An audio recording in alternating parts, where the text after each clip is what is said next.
Hey, I'm Jason. Welcome to the Half Garage Workshop. Today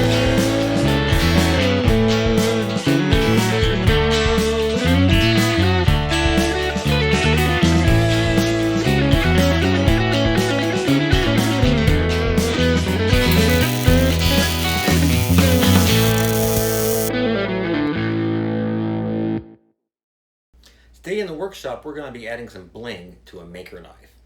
Now, if you follow many other YouTube maker channels, one content creator you may know about is a guy from Italy named Giaco, and his channel is Giaco Whatever. It's really a great channel, and I'll add a link down to it below so you can check out what he does. But one thing that he created a year or two ago was a utility knife that he called a maker knife, and he designed and invented this product and had a Indiegogo and a Kickstarter campaign, and I backed it. It was, it's a really great. I carry it with me just about every day since. It's a utility knife or a box cutter, but the neat feature of it is to open it up and expose the blade. You put your finger in the little hole, and it just, a little bit of pressure will open it up. But once it's open, there's a spring and it locks, and it won't close, but just a little bit of pressure inside makes it open. It's almost magic the way it works. Great little fidget toy as well.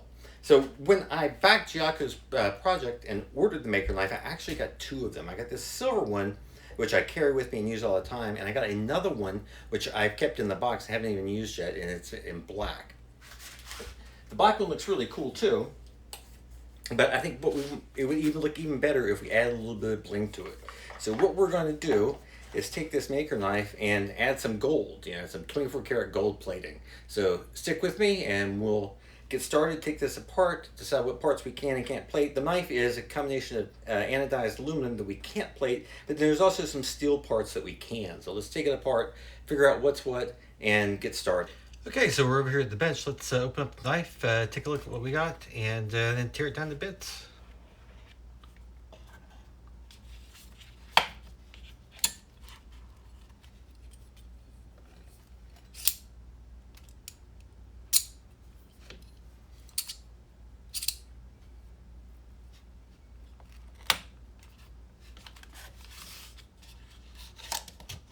Give you a cool mini screwdriver to adjust the tightness and the resistance it takes to open and close the blade.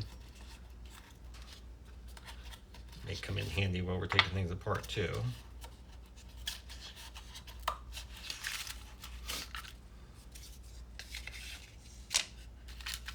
Got a little bag of extra parts. Be sure to hang on to that because I'm sure something's going to fall off my bench and go skittering around the floor to the workshop where it'll never be seen again. Instructions with a nice exploded parts diagram, so that'll be helpful. A Band-Aid and some stickers. On the diagram it shows us that most of the screws are a T6 Torx, so we need to find a Torx bit to start opening this up. I think I have one here in this little cheap Chinese security bit set that I bought.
All right, there we go. We have the maker knife now taken down to all of its individual bits.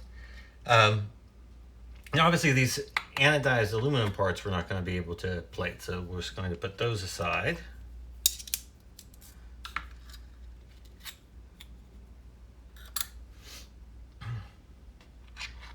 that leaves us with these pieces. Now what we need to do is figure out whether these are aluminum or steel or what they're made of. So the best way to do that is to grab a magnet.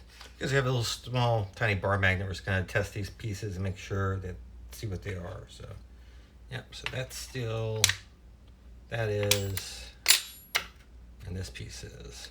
So all of these we should be able to plate successfully, as well as the screws. Let's see. Now that we've decided and identified the parts that we're going to be able to plate from the knife, we verified that they're magnetic, so there's some sort of steel. Steel's mostly iron. We need to think a little bit about the process that we're going to use to get the gold plate onto the pieces. Now, when you're electroplating, it's important that the base material and the metal that you're plating over it are compatible. Not everything can be plated on everything else. And we said earlier, aluminum, for instance, is very hard to plate anything on. Some metals like copper are actually pretty easy to plate. The difference has to do with the electronegativity of the element, of the atoms that make it up. I won't go too deep into the chemistry, but you need to make sure that the metals you're plating are compatible.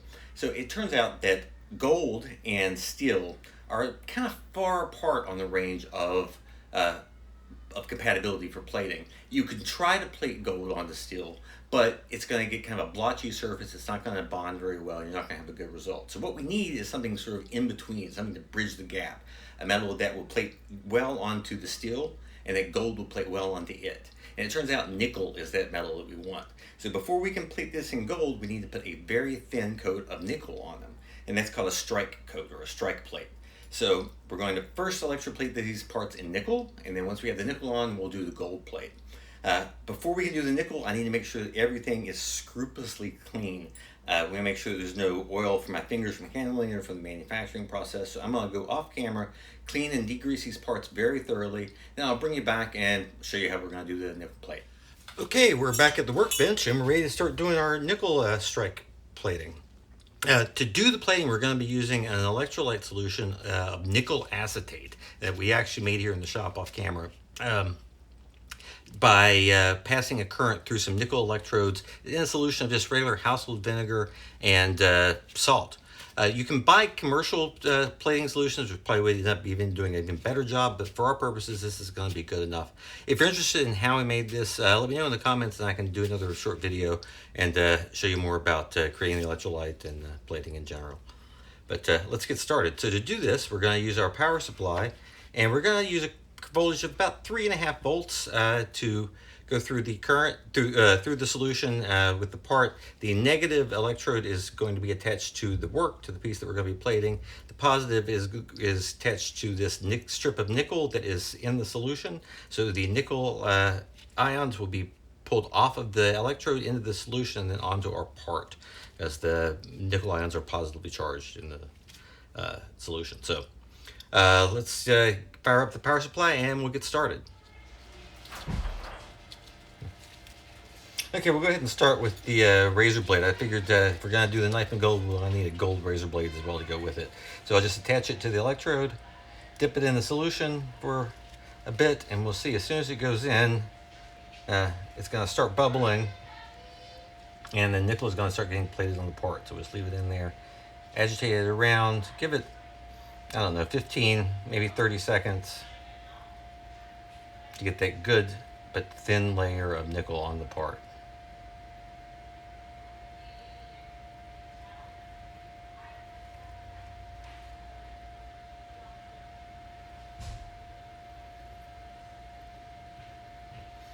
All right, that should be good. Now, one thing is the nickel will not deposit directly where the clip is, so we'll just move it to the other side and give it a few more seconds to make sure we get the nickel everywhere on the part.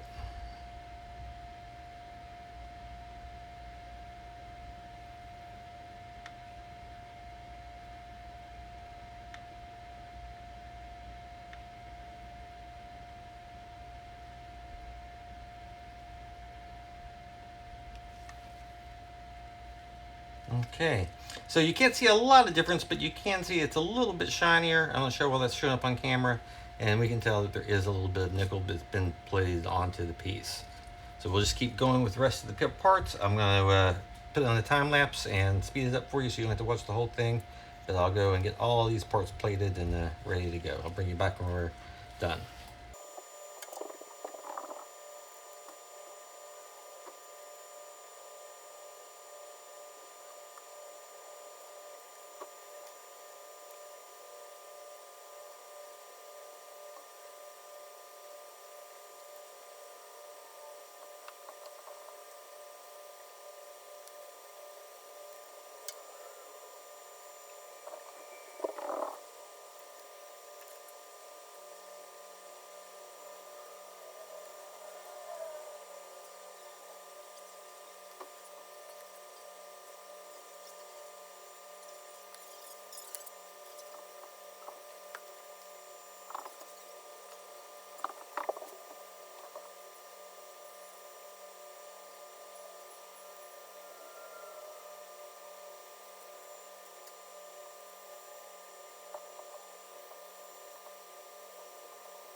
All right, and there's the last of the screws plated. So now what I need to do is take all these, clean them off real well one more time. All right, we're back at the bench. The parts that we nickel plated are now clean and dry, and we're ready for some fun. Let's put some gold on these things. We're going to use a slightly different technique for do the gold plating. Instead of having a big container of electrolyte that we dip the parts in like we did for the nickel, we're going to be doing something called brush plating.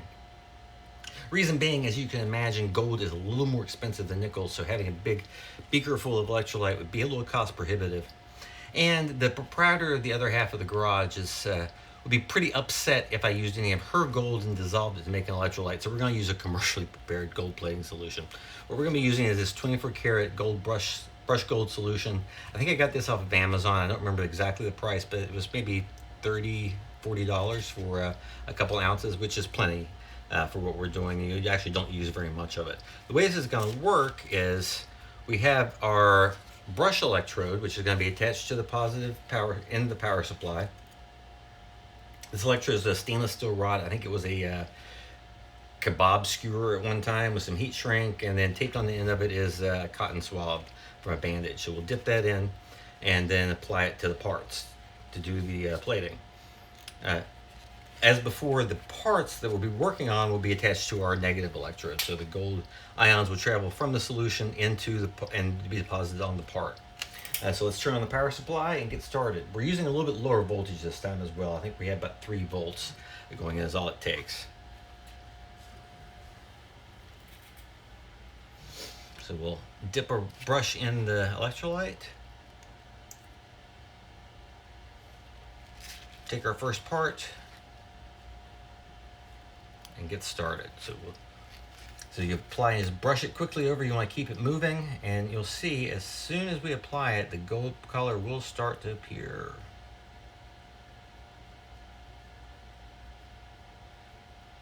You just want to keep the electrode moving all over the part as we go, and that gold color is starting to come out.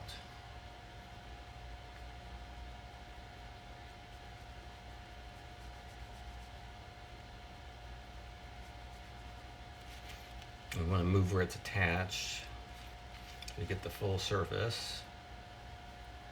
But it doesn't take very long for the gold to start being deposited. Now it's a very thin coat of gold, maybe just a few hundred atoms or so thick, but it's enough to give us that nice gold color that we're looking for. And we can keep doing this for longer to get a thicker coating. I think that's probably good for that side. We'll flip it over, do the back.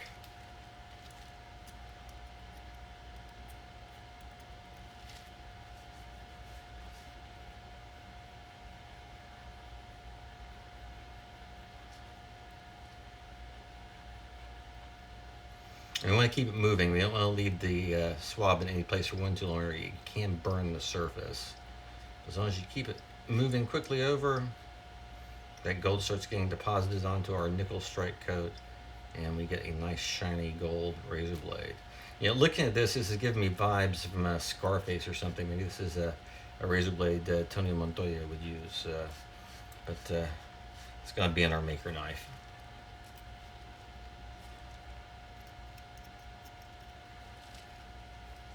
Make sure we get the edge.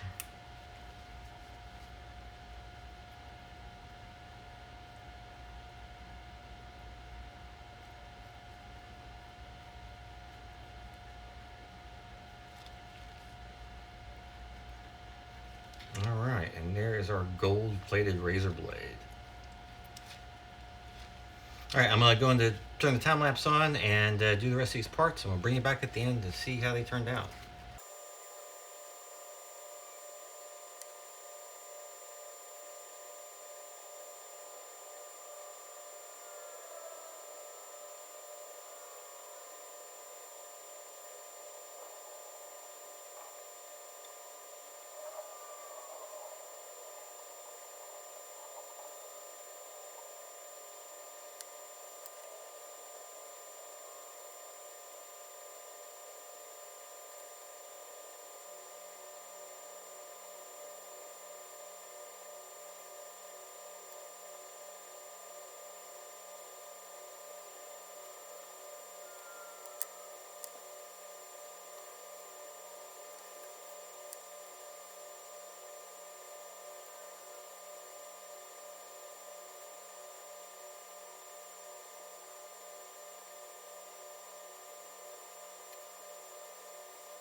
Okay, so that's all the parts. Let's see how they turned out. I'm pretty happy, really, with how the bigger pieces turned out.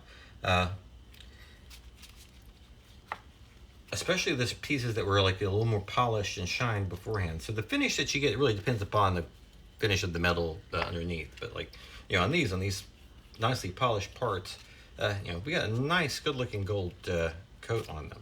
So what I'm going to do before we start putting this back together, I'm going to clean, dry, and then go over these with a polishing cloth and shine them up a little bit, and then we'll come back and put the knife back together. Well, so taking a look at how the parts turned out with the gold plating, I'm pretty happy. We got a nice even tone of gold. It's nice and shiny. A little polishing brightened it up a bit. So now we got to figure out if we can put this thing back together or not. So solving the puzzle. So I'll bring you guys over to the bench again, give you the top-down view, and we'll see if we can figure out how to get all the parts back, and hopefully we don't have any extra ones left over when we're done. Okay, back at the bench, and hopefully you guys get a good view of the parts and how everything turned out. As I said, I think we ended up pretty well in the gold plating. We got a nice, even gold tone on all the pieces. Razor blade turned out really nice. I didn't realize until just now, I don't know if you can see it on the camera, the brand of blades I'm using are called Gold Blot or Gold Blat, but complete coincidence. That's just the cheapo brand at Home Depot, but kind of appropriate. So now the fun part comes. We got another fun part. We got to try to figure if we can get this thing back together. But luckily, Giaco included this nice exploded diagram, so we should be able to get it going. The other thing I wanted to mention, one thing I did after we finished the plating was I did do a little bit of polishing. I used some 0.5 micron diamond polishing paste. I think I got this off of AliExpress or somewhere like that. A whole assortment of these things in all sorts of different grades. Works pretty well. Use that and a lip-free or a microfiber cleaning cloth, and it shined right up. So let's get started putting this back together.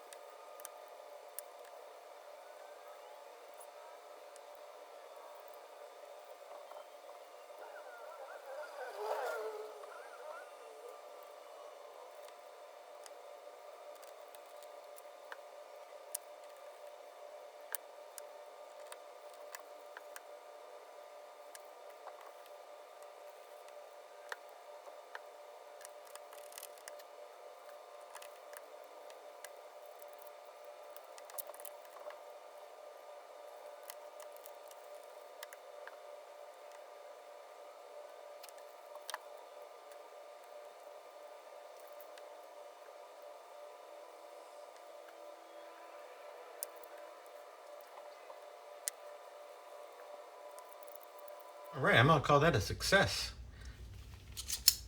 I'll bring the camera and get you a little bit closer look at the finished knife, and we'll wrap things up. So here's a final close-up finished look at our 24 gold plated blinged out maker knife. I gotta say, I'm really happy with how the whole project turned out. I think that the gold adds a little bit of flash and flair to what was already a great looking tool. So if you got any questions, comments, please leave those down below. I'll be happy to get back at you. If you see things I did wrong, please feel free to point them out, because I'm sure I'm going to make plenty of mistakes. But all in all, I think it was a great first project here in the shop. So thanks for stopping by and spending some time with me here in the Half Garage Workshop. And since this is YouTube, of course, I think by law I'm required to say something about subscribing, liking, smashing buttons, something like that. But hey, at any rate, thanks again for hanging out, and I hope you enjoyed it. See you next time.